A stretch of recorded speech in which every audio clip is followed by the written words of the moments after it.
জীবনে প্রথমবারের মতো ইন্ডিয়া এসে কলকাতা থেকে দার্জিলিং যাওয়ার জন্য ট্রেনে উঠেছি। সেই সাথে এই ট্রেনের অভিজ্ঞতাগুলো আসলে ভোলার মতো ছিল। মূলত আজকে আমরা উঠেছিলাম কলকাতার সবচেয়ে উন্নত একটা ট্রেন বন্দে ভারত ট্রেনে। তো এই ট্রেনে যাওয়ার সময় আমাদের পার পার্সন কত টাকা খরচ হয়েছে এবং তারা আমাদেরকে কি কি ফুড সার্ভ করেছে সেটাই আপনাদের সাথে শেয়ার করব। আর হ্যাঁ, এই ট্রেনের জার্নিটা আমাদের জন্য আসলেই কি লাভজনক হয়েছিল নাকি খারাপ হয়েছিল সেটাও আপনাদেরকে শেয়ার করব। তবে যাই বলি না কেন, এই ট্রেনের একটা জিনিস কিন্তু আমার কাছে বেশ ভালো লেগেছে, আর সেটা হচ্ছে একটু পরপরই কিন্তু তারা আমাদেরকে খাবার দিচ্ছিল। সকালের নাস্তা হতে শুরু করে স্ন্যাক্স আইটেম এবং সেই সাথে খাবার, পানি, চা, বিস্কিট, দুপুরের লাঞ্চ এবং ডেজার্ট আইটেম মোটামুটি সবকিছুই আমাদেরকে দিয়েছে। তো আজকে বন্দে ভারত ট্রেনে ওঠার কিছুক্ষণ পরেই কিন্তু আমাদেরকে চা এবং বিস্কিট দিয়েছে। যদিও এই চাটা নিজ হাতেই বানিয়ে নিতে হয়, আর এই চাটা বানানোর জন্য তারা আমাদেরকে গরম পানিও দিয়ে থাকে। যদিও চায়ের মধ্যে পানির পরিমাণটা অনেক বেশি ছিল, যার কারণে চাটা একটু পানচে হয়ে যায়। ব্যাপার না, প্রথমবার তো, যার কারণে আমি তেমন একটা বুঝতে পারিনি। তবে এই বিস্কিটটা দিয়ে চাটা খেতে কিন্তু বেশ ভালোই লাগছিল।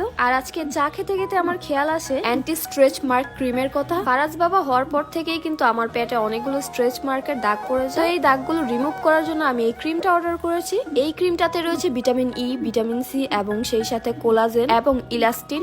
আর এটাতে কিন্তু কোনো প্রকারের সাইড ইফেক্টও নেই। আমার যেহেতু পেটে অনেক দাগ রয়ে গিয়েছে তাই আমি এটা অর্ডার করেছি। আশা করছি ভালো একটা রেজাল্ট পাবো। আর এই প্রোডাক্টটি আমি অর্ডার করেছি কাকলি বিজনেস শপ এই পেজটা থেকে। যাই হোক, এবার কিন্তু বন্দে ভারত ট্রেনে ওঠার পর থেকেই দেখি অনেকগুলো সিটই কিন্তু ফাঁকা ছিল। তাই আমরা পরবর্তীতে আমাদের পজিশন মতো সিট চেঞ্জ করে ফেলি এবং এর কিছুক্ষণ পরেই চলে আসে আমাদের খাবার দাবার। বাই দ্য ওয়ে, এটা ছিল আমাদের সকালের ব্রেকফাস্ট। এখানে তারা আমাদেরকে কিছু সবজি ফ্রাই করে দেয় এবং সেই সাথে একটা ডিম অমলেট দেয়। তো সবার আগেই কিন্তু এটা আমি ট্রাই করি, খেতে মোটামুটি ভালোই ছিল। শুধু তাই নয়, তারা কিন্তু এক্সট্রা করে সল্ট এবং পেপারও দিয়ে দেয়, কারণ অনেকেই কিন্তু লবণ কম বেশি খেয়ে থাকে। এরপর আমি যেটা পেয়েছি একটা মিক্সড ফ্রুট জ্যাম, সেই সাথে বাটার এবং ব্রেড গুলোর টেস্ট আমাদের বাংলাদেশের মতো ছিল না। এগুলো একটু দেখতে ব্রাউন কালার ছিল এবং এটার টেস্টটাও কিন্তু একটু ডিফারেন্ট ছিল। তো যাই হোক, এটাতে আমি স্পুন দিয়ে বাটার এবং টমেটো সস অ্যাড করে দিই। এরপর আমি ট্রেনের মাঝে কিছুক্ষণ ঘুরঘুর করার পর আমাদের কিন্তু আবারও স্ন্যাক্স টাইম চলে আসে। তারা আমাদেরকে দিয়েছিল একটা ক্রিমি বিস্কিট, আর এটা খেতেও কিন্তু বেশ ভালো ছিল।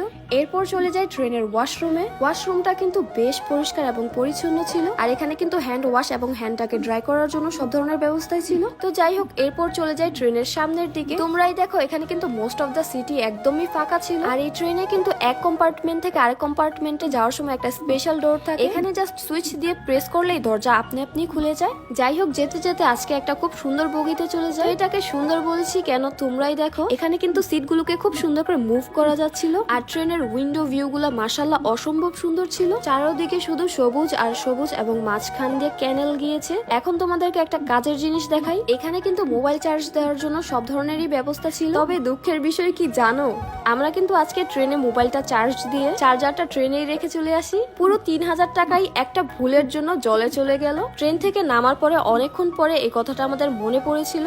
যাকগে, ভাগ্যে যাই ছিল তাই হয়েছে। এখন তোমাদের সাথে শেয়ার করব তারা আমাদেরকে লাঞ্চ আইটেমে কি কি দিয়েছিল। সবার আগেই তারা আমাদেরকে দিয়েছিল একটা ক্লাসিক দই এবং সেই সাথে দিয়েছে আচার, সবজি, রাইস, চিকেন কারি, ডাল এবং রুটি। মোটামুটি বেশ ভালো পরিমাণেরই খাবার দিয়েছিল। আমার কাছে তাদের দেয়া এই রাইসটা কিন্তু অনেক বেশি মজার লেগেছে এবং সেই সাথে এই সবজির টেস্টটাও অনেক বেশি ভালো লেগেছে। তো যাই হোক, আজকে ভিউ দেখতে দেখতে আমার খাওয়া দাওয়া একদম শেষ হয়ে গিয়েছে।